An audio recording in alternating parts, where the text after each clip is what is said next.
I live in Osaka, Japan, and often use the subway to go to work in the morning. One day, when I was waiting for the train, I noticed a homeless man standing in a corner of the subway station, muttering to himself as people passed by. He was holding out a cup and seemed to be begging for spare change. A fat woman passed by the homeless man, and I distinctly heard him say, "Pig." Wow, I thought to myself, this homeless man is insulting people and he still expects them to give them money? Then a tall businessman went by and the homeless guy muttered, "Human." Human? I can't argue with that. Obviously it was a human. The next day, I arrived early at the subway station and had some time to kill.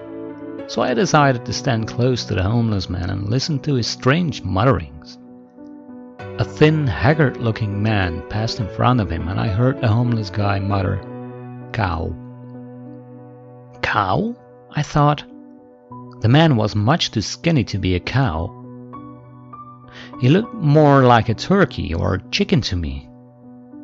A minute or so later, a fat man went by and the homeless man said, "Potato." Potato?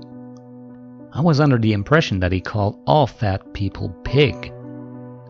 That day at work, I couldn't stop thinking about the homeless man and his puzzling behavior. I kept trying to find some logic or pattern in what he was muttering. Perhaps he has some kind of psychic ability, I thought. Maybe he knows what these people were in a previous life. In Japan, many people believe in reincarnation. I observed the homeless man many times and began to think my theory was right. I often heard him calling people things like rabbit, or onion, or sheep, or tomato.